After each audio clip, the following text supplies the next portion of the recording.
All right, stream number 2 of the day. Whew, it's been a busy one. Hey You've been everyone. talking a lot today. Yeah. For reference, Rodney, I have just done a race coverage of the entire first Formula One race of the season. Sweet. Yep, it was 2.5 hours long, and I am pooped. But let's go. So, hey everyone, welcome back to the AstoundCast episode. I believe this is episode 80. I think. I thought it was 79.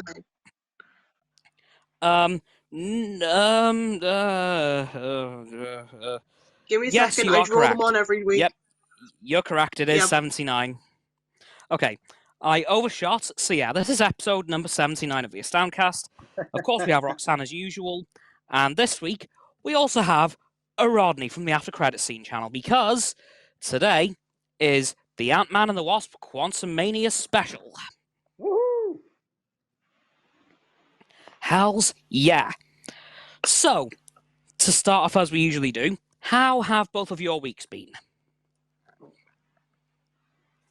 Hey, Roxanne. Hello.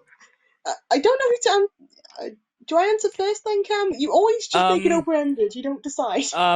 Yeah. Go for it. Yeah. Go ahead. I'll figure it out next time. Yeah, the week hasn't been too bad. Uni stuff, having to sort out like logistics of moving into a different place for my next term. Started applying for my masters now, so that's quite fun. Oh wow. So Oh wow. yeah, that can be cool. And you should be. It's been long enough.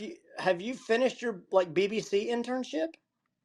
Oh yeah, I did. I finished that in December, but then I also got extra freelance work from them starting like January, like the end of January, start of February for a bit, which was quite fun. Very cool. Yeah, I actually got paid for that stuff. That's awesome. Bonus.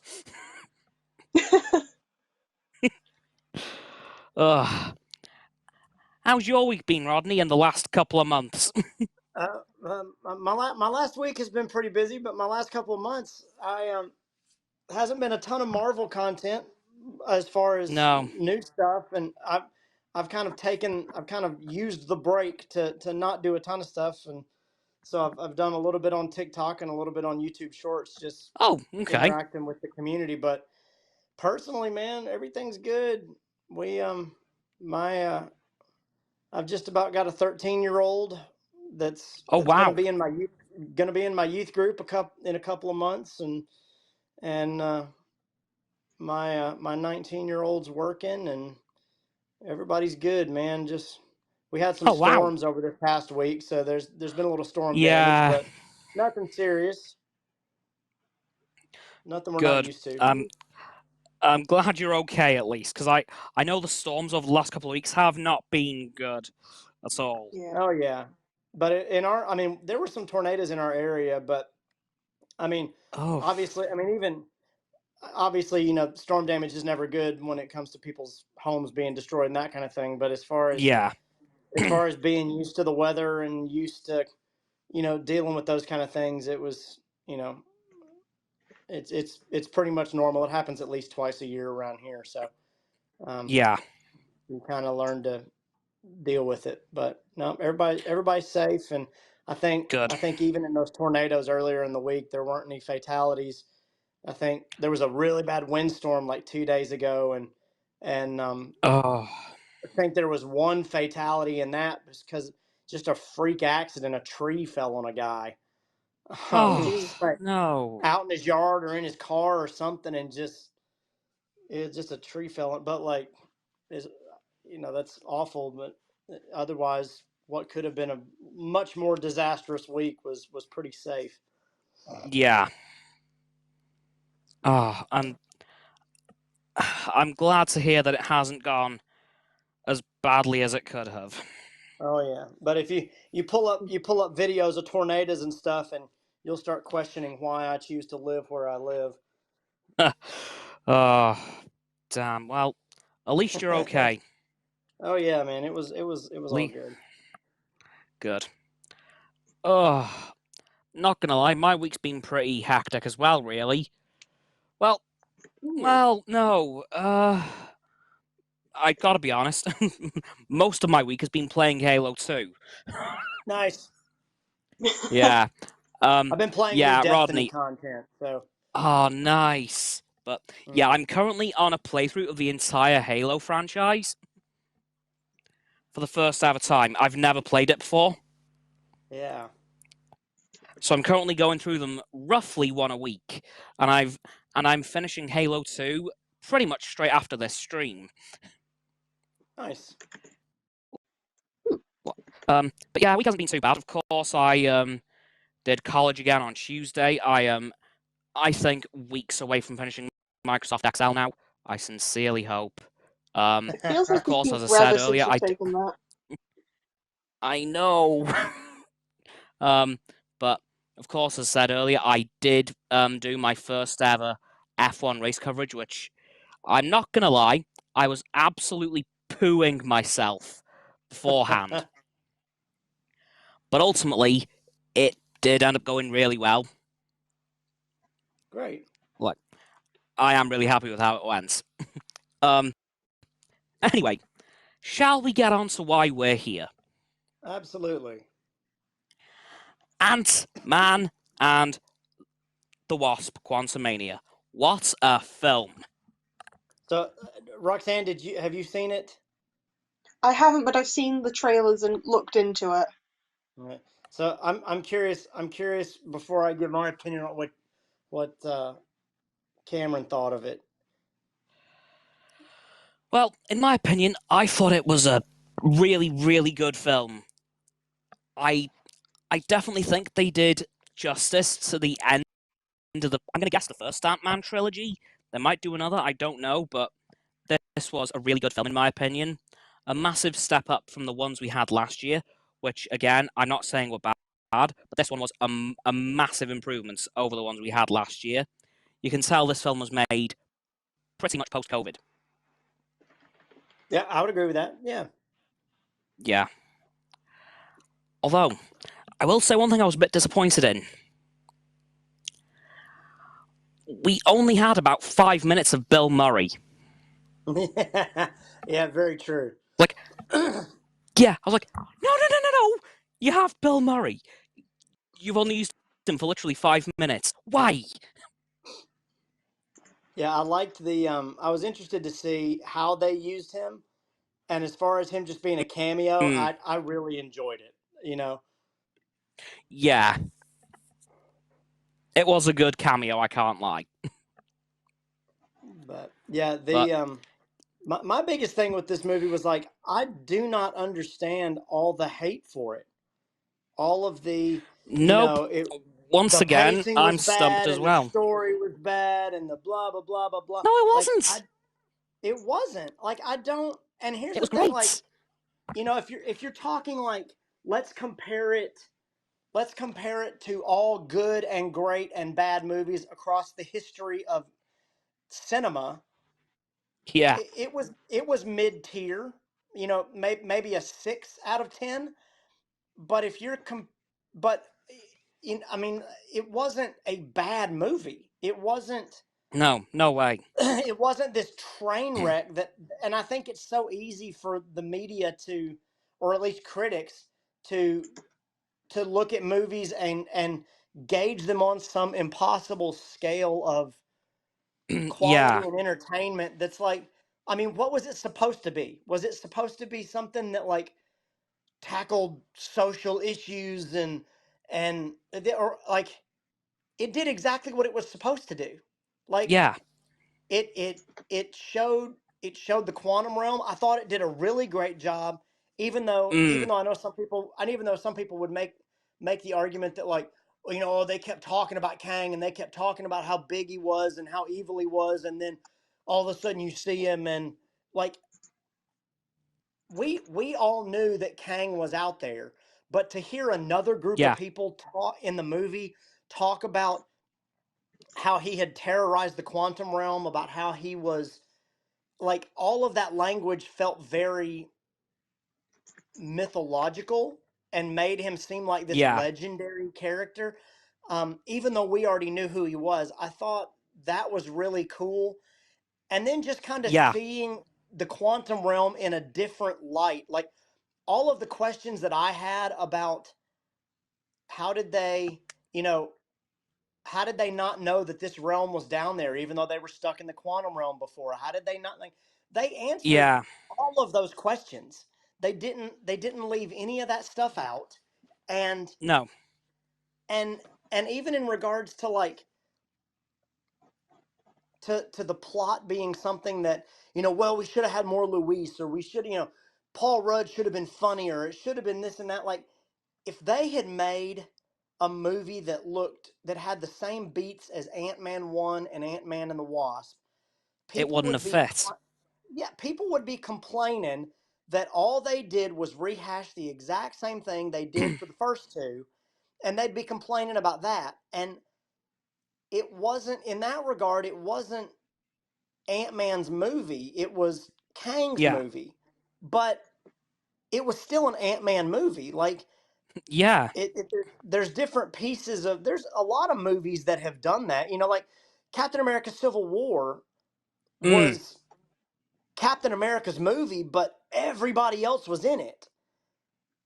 And as far as pacing is concerned and letdown in terms of like final battles, now that I'm thinking about it, I would kind of argue that the final battle in Civil War was a little more of a letdown, or the big battle that should have been, then it was a little more of a letdown than anything that happened in Quantumania. Like, the battle at the airport, if you see comic book panels of that battle, it's supposed to be this epically massive battle. And it was like, oh, we cleared out this airport and you can just destroy everything you want to destroy. And then to kind of find out, like, oh, well, Tony and Steve are arguing about Bucky, and Tony's just fighting because Cap's protecting Bucky from, like, it was not that it was a letdown, but it was like, okay, that was it. Like, I thought the build up to this movie and that final battle, even though they kind of dispatched with them pretty quickly, quite easily, was still really epic.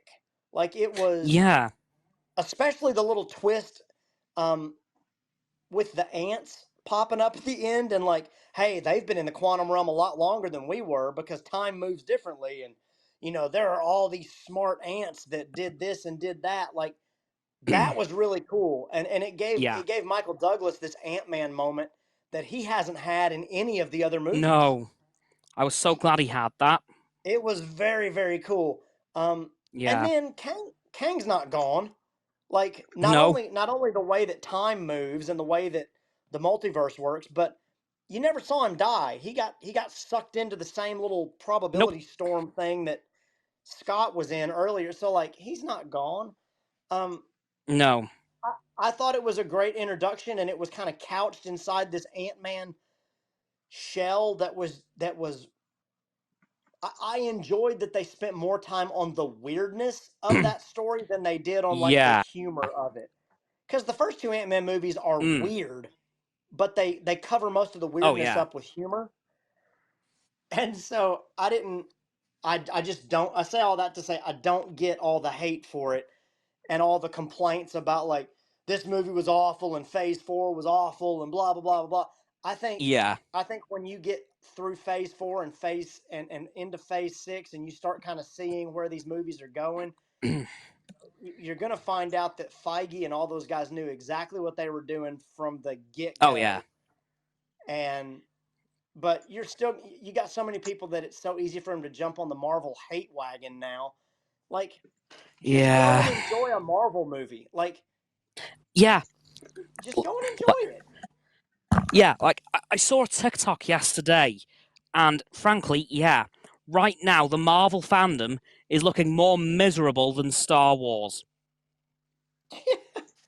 And let me tell you, right now the Star Wars fandom, Jesus, they are a complete misery, and Marvel is getting up there. Yeah, and I don't understand why bad. people. I don't understand why people can't Like, I mean, Just enjoy you'll read a comic book that you didn't like, and go, well, they'll come out with another issue next week. Why don't you do the same thing with Marvel movies? Exactamundo. Like, just enjoy the story, or I don't know. They're supposed to be fun and lighthearted, and Yeah. some of them are serious, and some of them have deep messages, and some of them don't. And like the ones that don't need to get a pass, and like it's a comic book movie. Yeah. You either need to, and that's the thing too. Like when I was talking to somebody about, it's like, are you comparing bad movies to other horrendously bad movies that are out there, or are you comparing Yeah. bad to the other Marvel movie standards? Because by Marvel movie standards, sure, this movie's a 6. It's mid-tier in terms of story and excitement and build up and twists and all those kind of things. But in terms of like where it ranks in terms of just historically bad movies, it's a 7 or Yeah, an it's 8. Like nothing. it Yeah. is not a historically bad movie. It's visually No. stunning. It's got a great story. It's got good actors in it. Yeah. All that kind of stuff. Yeah, I mean, And star-studded cast. Like Evangeline Lilly, Paul Rudd, Michael Douglas, Michelle yeah, Pfeiffer. yep. Just to name a few. And both of them got more story time than they did in the other movies. I mean, Yeah, I'm so happy the about way that that. they kind of naturally split them up and bounced between their stories. I really liked that, Yeah. because you got, Scott got time to spend with Cassie, which was really cool. It was like this father-daughter thing. And then Hope Yeah. got to spend time with her parents. And, Yeah. this whole idea that like, oh, well, Janet just suddenly has these secrets that she didn't share. Again, we could go back. I mean, not that I planned on this. I'm just thinking it through. Captain America Civil War, Bucky and Cap had these randomly manufactured Yep. secrets that all of a sudden were like, oh, so there's just this stuff we didn't know about? Yeah, there is. Like that's part of what makes for Yep. drama. Like but it wasn't so manufactured Precisely. that you had to like suspend belief for it. It was something that she didn't think was an issue until Yeah. I mean, It became she dealt with one. it, and when she got out, she was so glad that she was out that she thought it was over. And it wasn't Yeah. it wasn't this big plot point that everybody makes it out to be. I don't know. It's just, I think people are No. grasping at straws to decide that something's bad. Yeah. I kind of feel the Yeah. same way about Eternals, if we're gonna, because the people are lumping this in with Eternals, and like Eternals was this like separate How? story that's gonna kind of branch off other things. But for people to be like, oh, it was a bad movie, like, you may not like all the characters, you may not like the plot, but Yep. it was interesting. It was different. It was, in terms of the story it told, it was not poorly written, and No. it fits within the Marvel ethos or mythology in terms of what it is and where it is. And I treated it that way from the opening crawl. It felt more like Yeah. this like underground separate story than it did something that has to interconnect with everything.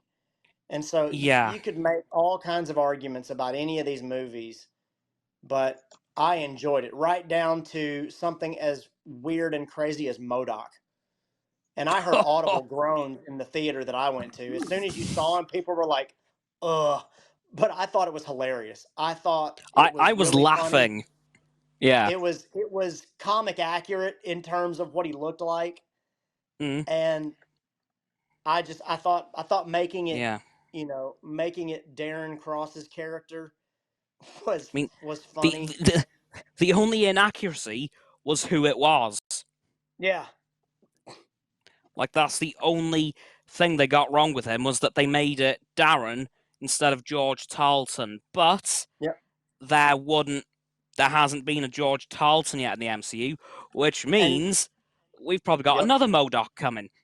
And see, that's what I was just about to say. Like, since it's the multiverse, since there's all this Yeah, multiverse exactly. stuff, they can do whatever they want to do. They can add them in later. They can, and I think that tracks way better than making every every comic accurate thing directly reflect the comics in this 616 MCU universe. Yeah. Like if they made everything as comically accurate as possible in this universe, then everything else is a variant, as opposed to like, hey, maybe some of the more comic accurate stuff is in some of these other universes and we haven't seen it yet.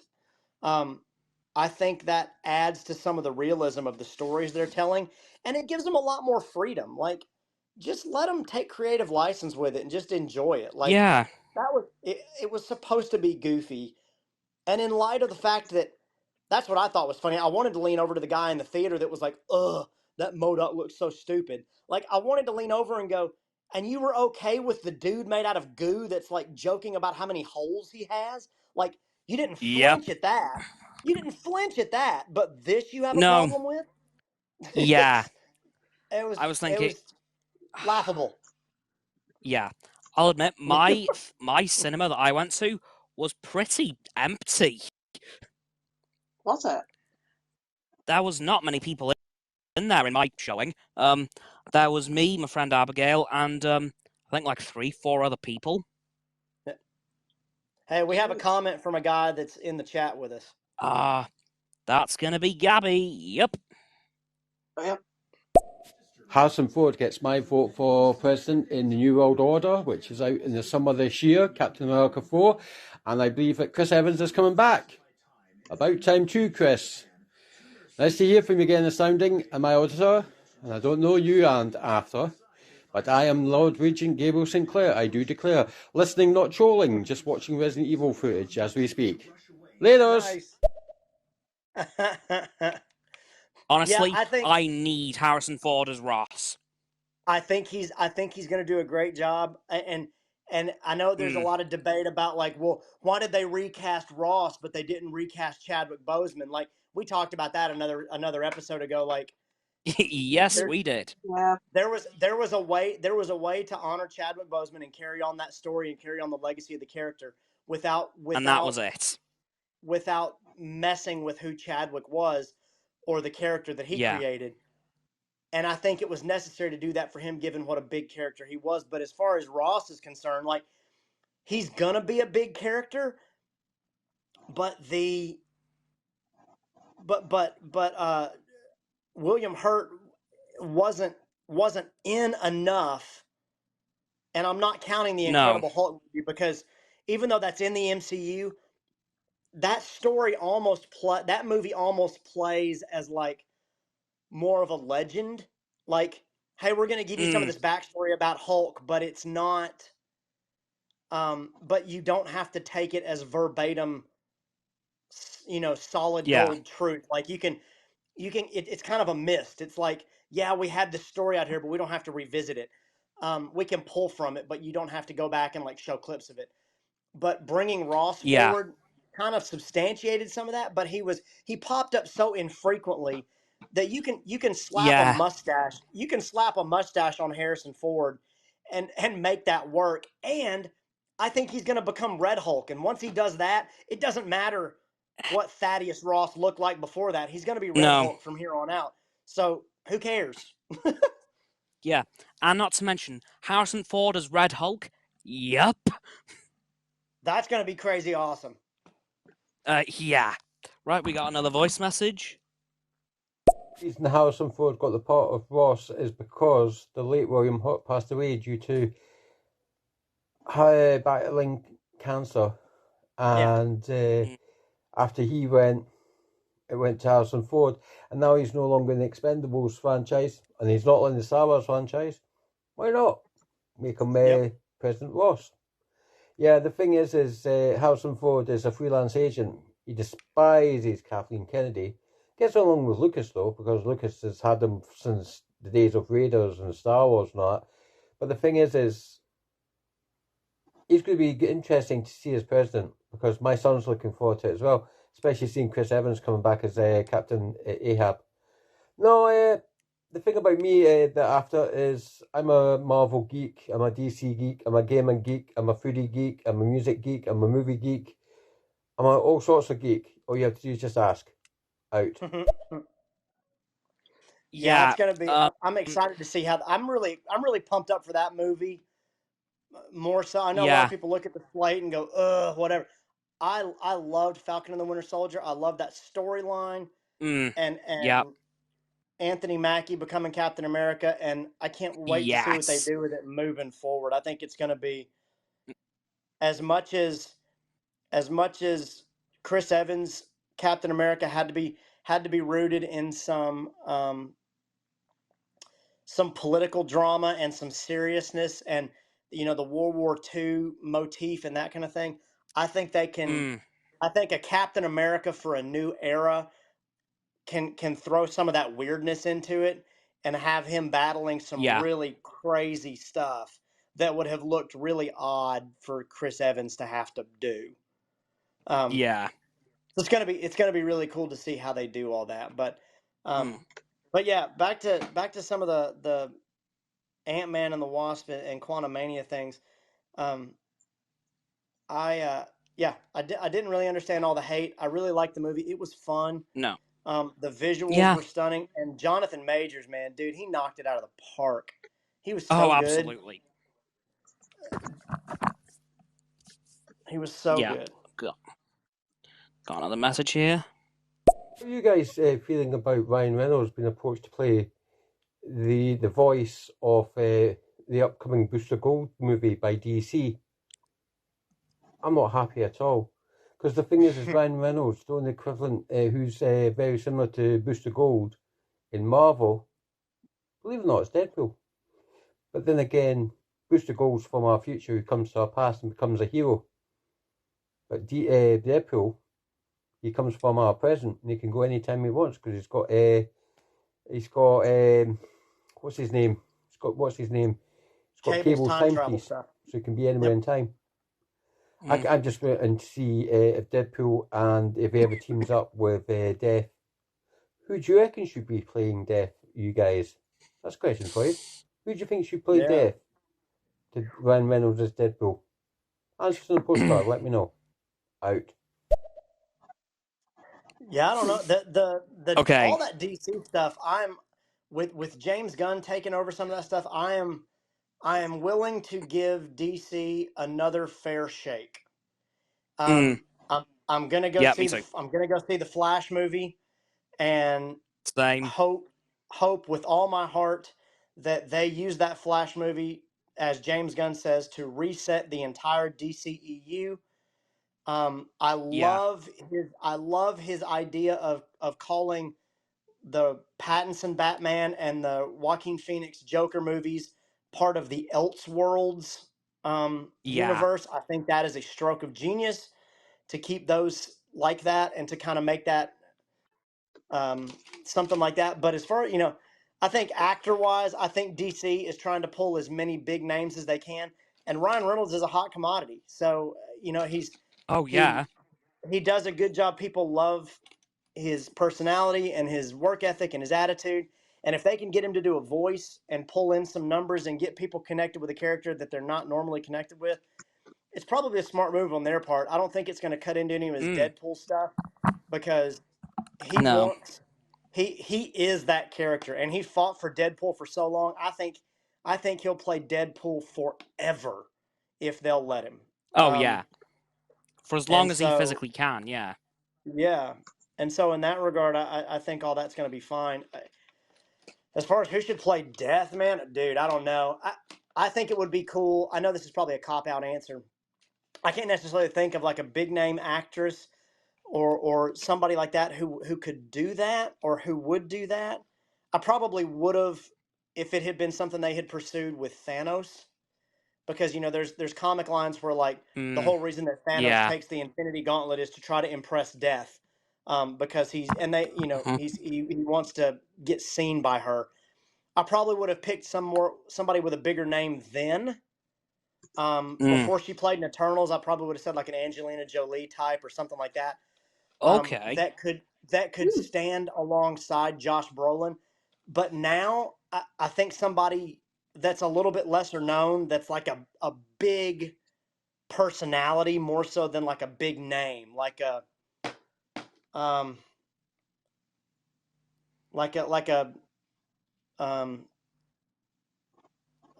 what's her name? She was in Fleabag. Phoebe Waller. What's her name? Anyway. Oh gosh, I can't think of her name. Hold on a second. Nope. But anyway, somebody like that who is just, Jonathan Majors was, he was in Lovecraft Country and some of that stuff. His acting chops were amazing, but he wasn't a massively well-known talent, even though you knew like,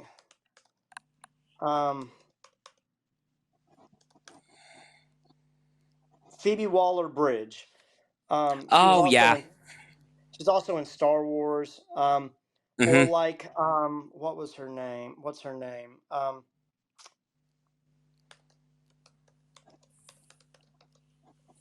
on a second. I'm looking up another one. Elizabeth Moss. She was in Handmaid's Tale. Like somebody like that. Somebody that's like, they're really popular. They're not a huge name, but they're solid. They're consistent, and they're an amazing. They're talent. Good. Where like they could carry a character like that and bring some like meat to it. Because characters like that, you have to be able to.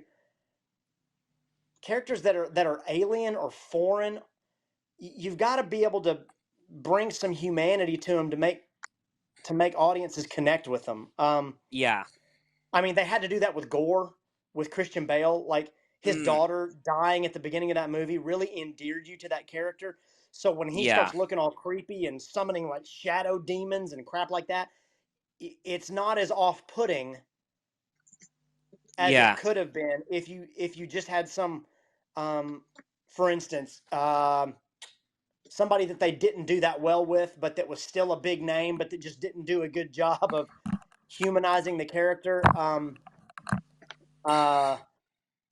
Oh gosh, what's her name?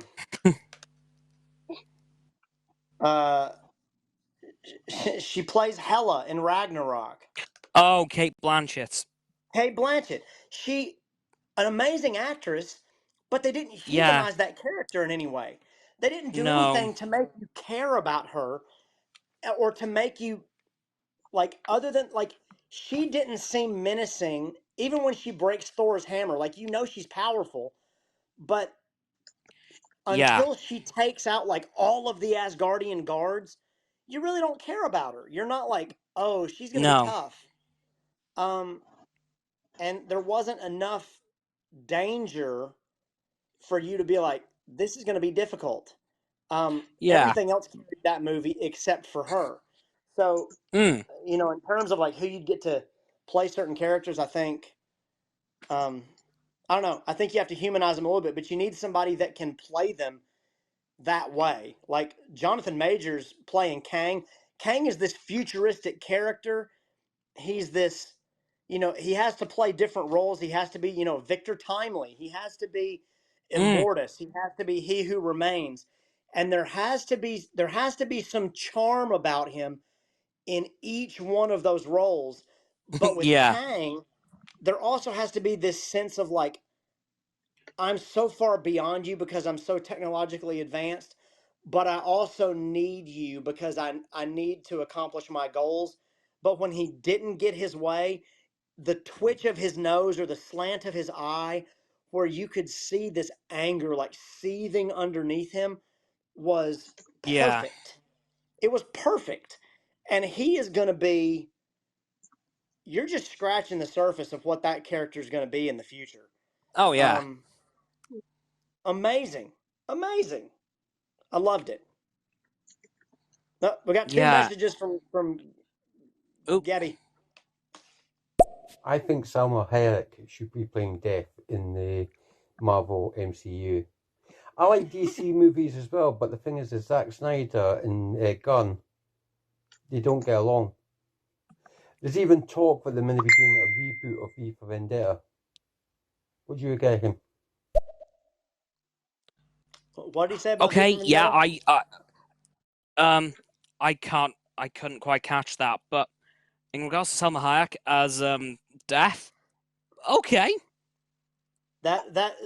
She would lend that. She has a little bit of a regal royal quality that you kind of saw when she played Ajax in Eternals.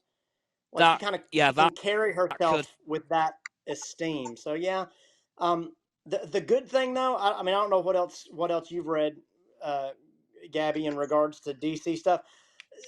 This is just my opinion. It is probably not as much of a hot take as somebody's going to take it as. Zack Snyder screwed the DC universe. The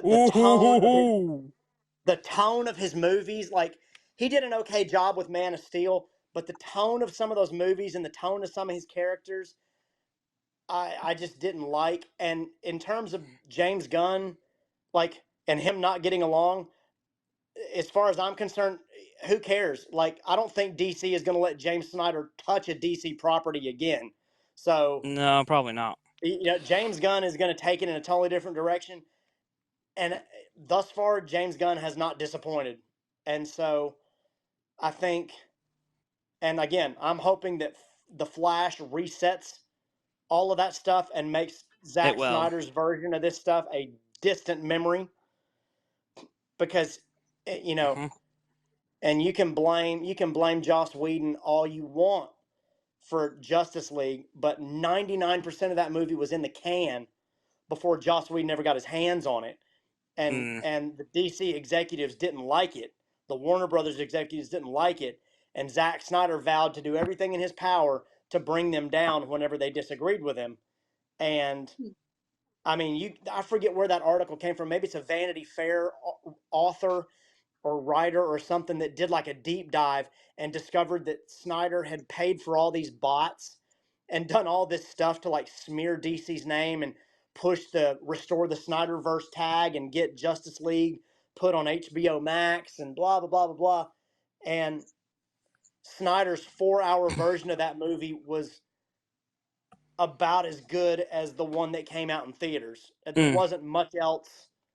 There wasn't much else in that movie that really made me like it any more or any less than what came out in theaters. So Gabby's got opinions. Let's hear them. Right. I'm okay. I'm just gonna run through all these voice messages and we'll talk about all afterwards. Ryan Reynolds is Deadpool after. He's been a fan of Deadpool since the comics, since the early comics, since issue 1, I believe. Why do you think in Deadpool 2, you see him go back and sort of like when you see his past self look at the script for Green Lantern and say, that is the best script I've ever read, and then Deadpool sneaks up behind him and shoots a bullet right between his head from behind.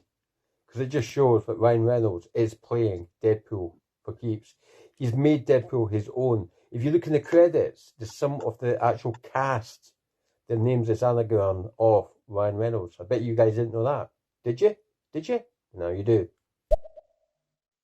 Yep. I agree with you that after Zack Snyder did screw both front bottom, rear bottom, and all the DC universe. But then again, he is one of Kathleen Kennedy's little minions. And we all know that Kathleen Kennedy is like screwing over Disney and Marvel. But yet she claims she was trained by the master. Who was her master? Who was her master? I'll leave that with you. Answers in a postcard. Out. And the person who her dark master was Harvey Weinstein. Kathleen Kennedy used to work for Harvey Weinstein in the past before he went down the Swanee. The thing is everything she ever touches, she always brings her own minions with her, her little lovies, her little darlings. Hence why she managed to fuck up the Star Wars universe. Pardon my French, my auditor, and my French are sounding. But Kathleen Kennedy totally nutly fudged up the Star Wars universe because of Weinstein. Out. Yeah, I think this will bring us back to some of the Marvel stuff too. But I agree with all that stuff. I think he makes a good point. Like, and it's an interesting balance that Marvel has tried to toe. In that, like people like Kathleen Kennedy and Harvey Weinstein and those guys, like, not that I'm discrediting or saying that he is a decent human being at all. He's not. He's scum of the earth. But like, yeah. But people can still be garbage human beings and put out quality movies, or be scum of the earth and still have a talent in a certain area. I mean, look at anybody, pick somebody in the NFL or the NBA or Major League Baseball, and that proves my point.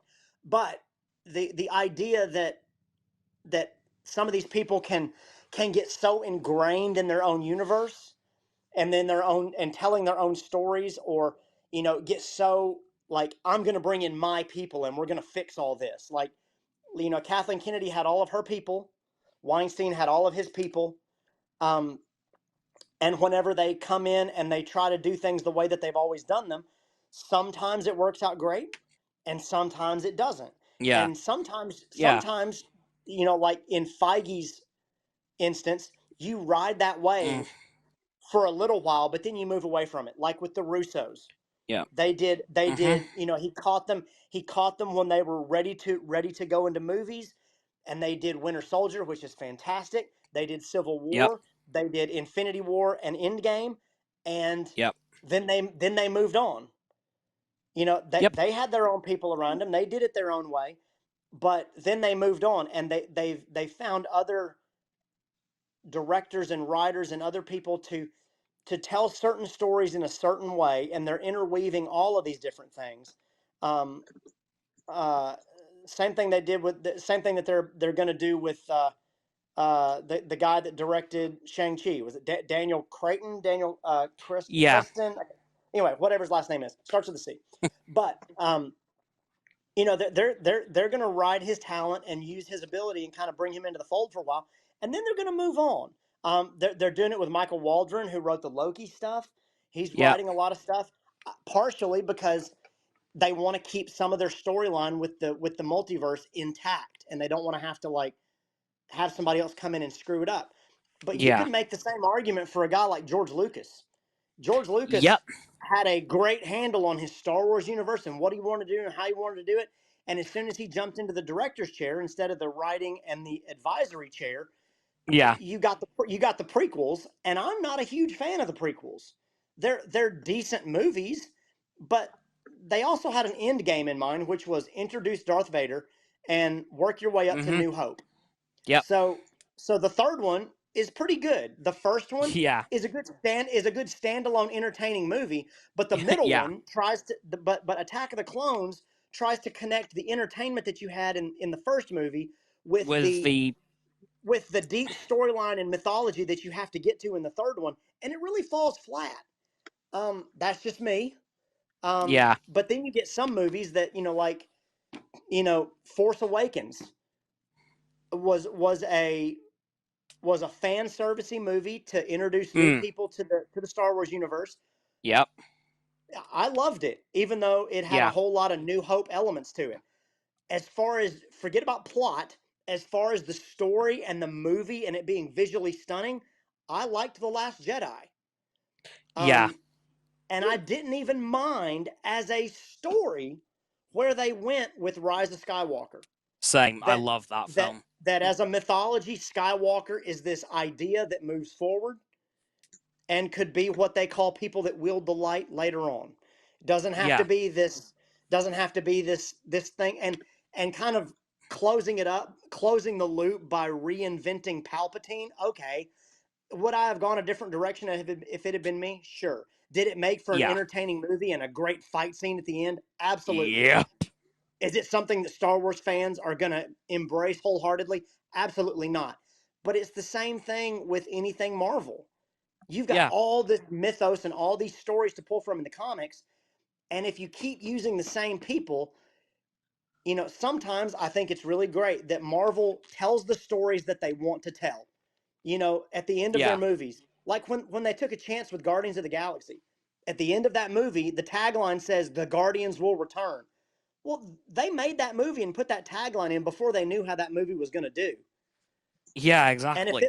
And if it flopped, they were still going to do another Guardians movie, which meant it probably would have been mid-tier in regard to what it could have been. Kind of like Ant-Man and Ant-Man and the Wasp.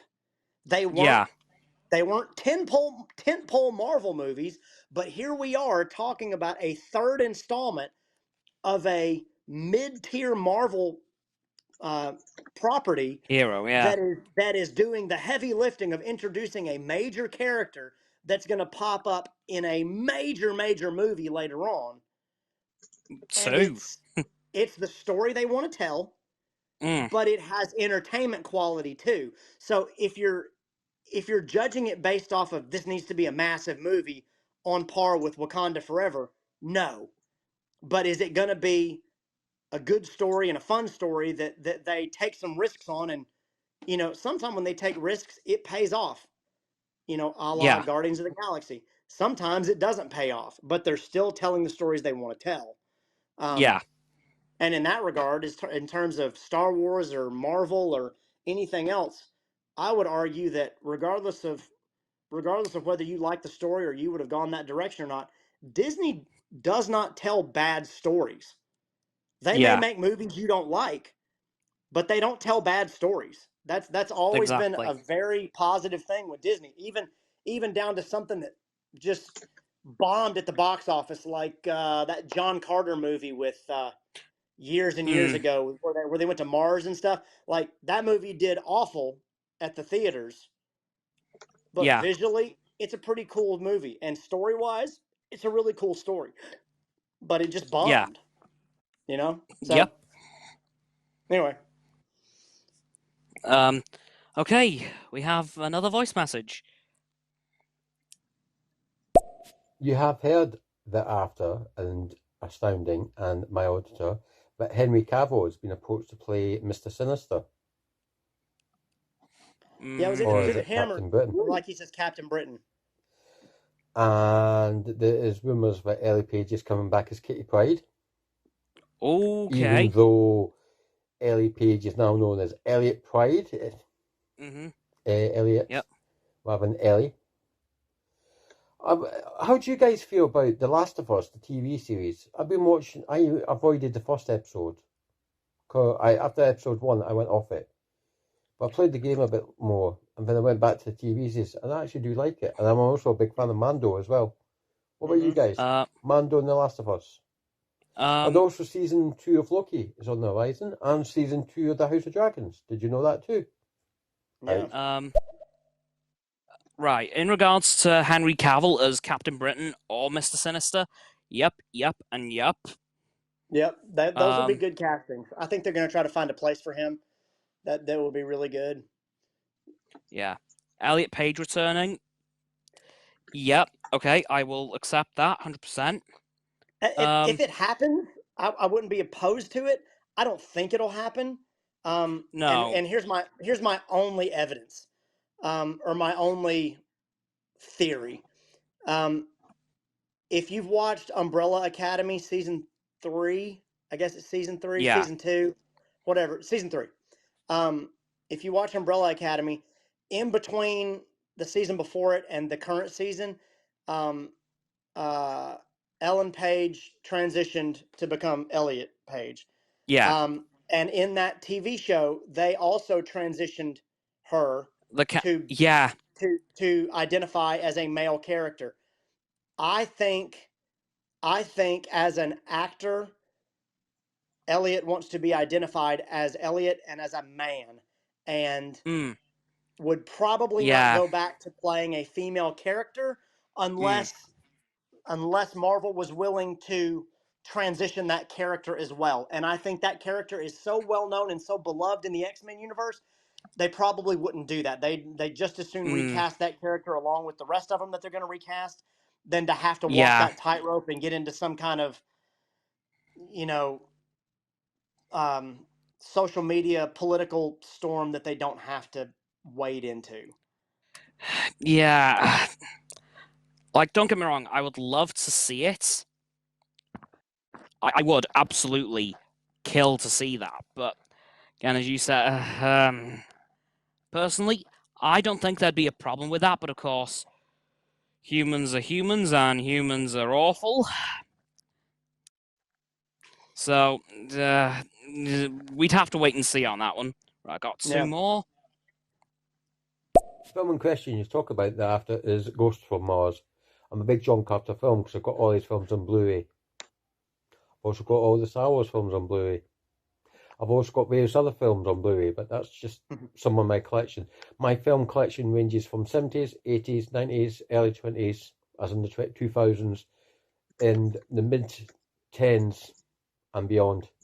I mostly go for box sets nowadays, but I also do go for collectible tins as well.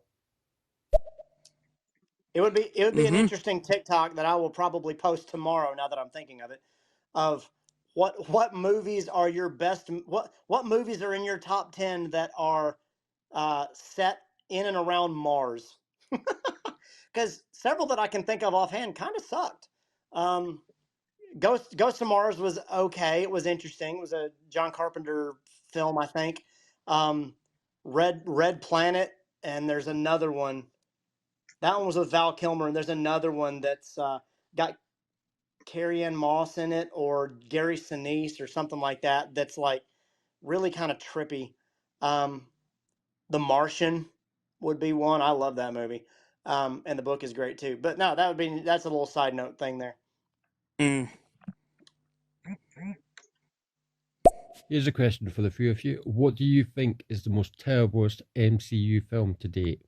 What is the baddest? Not That's bad easy. as in good, but most terrible MCU film to date? Answers, please. Out. Dark World. Yeah, Dark World. I'm so glad you said that, because, yeah, same. No. I love Christopher Eccleston, but nah. It's there's some high moments in it.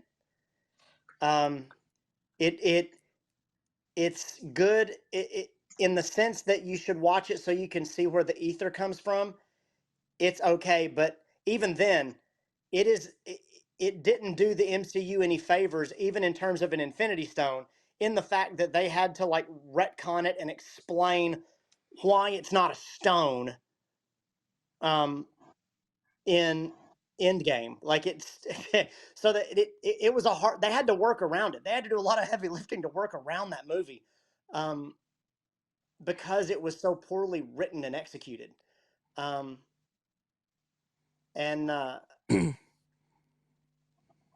I there were elements of Thor that I liked better in that movie than I did in the first movie. Yeah. But it was a little too dark, a little too serious, a little too quick in that regard. But yeah, I think it's worse than, some people would disagree with me and say that Eternals is bad. I didn't think it was bad. It doesn't have a massive rewatchability feature, but when I do rewatch it, I'm entertained by it. So in that regard, yeah. But rewatching Dark World hurts. Yeah, I've got to agree with that. Roxanne, what's your least favourite MCU film? That is a very good question. Oh, geez. Because there's so many, and I haven't watched too many.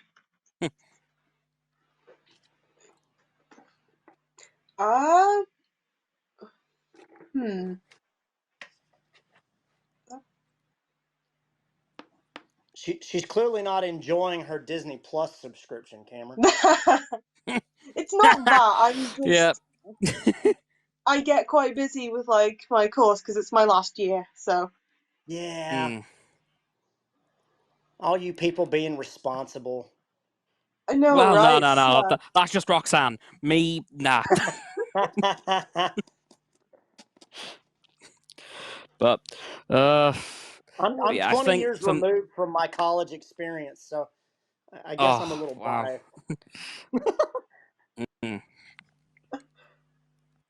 Okay, we have one last voice message. I'm going to make this the last voice message that we listen to today, because we are running out on time. The one I don't like the most. Oops, sorry. The one I don't like the most, believe it or not, is Dark Phoenix. I did not like Dark Phoenix. I thought it was rushed. We're going through it was too heavy on the budget. And there wasn't enough plot. It was like watching Game of Thrones but in space. Dark Phoenix, I did not like. Okay. Out. See, he said MCU movie, and so I kept it to the MCU. Yeah. Yeah, Dark Phoenix was meh. Oh goodness. Yeah, some of those X-Men movies are hit or miss. The Last Stand X-Men 3 is a little overboard again with the Dark Phoenix storyline in it. Yeah. Marvel movies. Yeah, that's a hard one. There's several that were kind of hit or miss there. I get very nervous with anything that Sony does that they try to attach to the MCU. I want to like Venom and I want to like Let There Be Carnage, but there are several scenes in those movies that are just like really stupid. So I just anyway, you know, you want to talk about the Kathleen Kennedys of the world? I don't trust Amy Pascal to mess with the MCU at all. But that's just me. But with a quick answer to Gabby about The Last of Us, I really enjoy The Last of Us. I think it's done really well. Pedro Pascal can do no wrong in my eyes. No. The first episode of the third season of Mandalorian was good, provided that you have watched Boba Fett, which means you're going to have to struggle through. You're going to have to struggle through most of Boba Fett to get to the one episode that the Mandalorian is in, and that will make you appreciate that first episode of season 3 even more. House of Dragon, I really liked it. It's a little more nuanced and a little bit deeper and heavier than I would have anticipated, but it was decent. And then Loki season 2, especially after that after credit scene in Quantumania. Yeah, dude, it's gonna be so good. I screamed. So good. Yeah. But for me, in regards to all the MCU, all the Marvel films that exist, still the Dark World for me. Yeah. Like, that is the bottom of the bottom for me. Like, I'm an X-Men sucker. I'm a sucker for the X-Men, so I low-key like all of them. Yes, even Dark Phoenix. But yeah, out of every Marvel film that's been made, Dark World's still dead last for me. Yeah. Okay. Right. One final message, and then we'll start to wrap this thing up. We'll wrap it up. Yeah. Is anyone else looking forward to Deadpool 3, or is it just me? I know that series is off the rails, but it's going to have Hugh Jackman. I still need to watch 1 and 2. I don't think it's as off the rails as everybody thinks it's going to be. I think I'm trusting Ryan Reynolds and Kevin Feige. Yeah. To write something that fits in well with the MCU.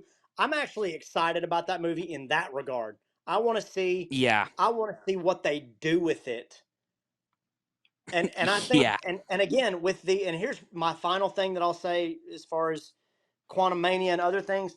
I was really pleased with how they handled giving you multiverse information. Like So in Endgame, when they start messing with time, they had to spend about 10 or 15 minutes. If you go back, whenever they first decide, when Scott shows up and says, hey, maybe we can travel back in time, he starts explaining, like, maybe we can enter the quantum realm and they can do this. And from that moment on, until they go visit Tony, until Hulk sends Scott back in time and they mess it up, Tony comes back, builds a new time machine. Hawkeye tests out the time theory, blah, blah, blah. They spend a good 15 minutes explaining the rules of time travel to you so that you can make sense of what they're about to do. Yeah. They are not doing that with the multiverse. They are giving you little bits. They gave you little bits in Loki. They gave you little bits in Doctor Strange. They gave you little bits in several other movies already. The season finale of Loki, they gave you little bits in this movie where they're explaining in tiny ways, not just in dialogue, but visually, how the multiverse works, what incursions are, what the sacred timeline was. I think they're doing a better job of sprinkling these things in so that at some point even in maybe Deadpool and stuff moving forward, they can flip some things on its head and do some really trippy, crazy things that everybody's just going to go, "Oh, I get it." Like they're spoon feeding you little bites, and eventually they're going to give you something big, and they're going to be able to do a lot more with it than if they had to spend 15 minutes in a movie explaining all this stuff to you again.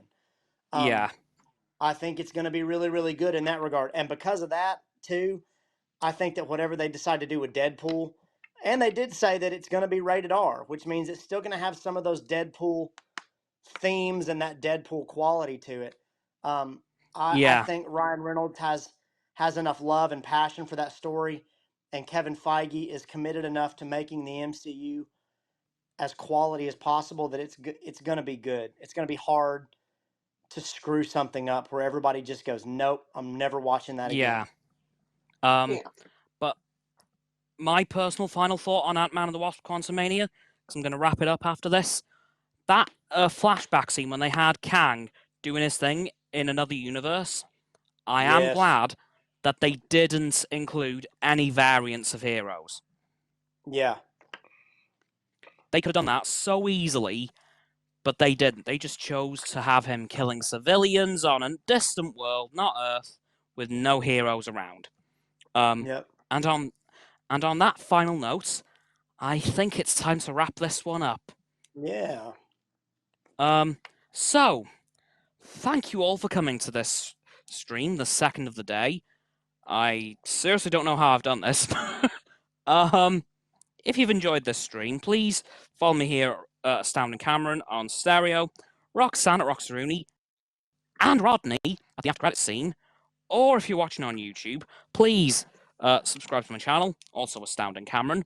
The sub button will be just below the video title, and if you click the video title, you're going to head into my description, at which point you're going to see my link tree, which will contain my Facebook, Twitter, Instagram, Stereo, and TikTok. And once you go below that, you're going to see Roxanne's website and her YouTube, and Rodney's YouTube, also the After Credits Scene. And that's going to do it for this week's stream, unless...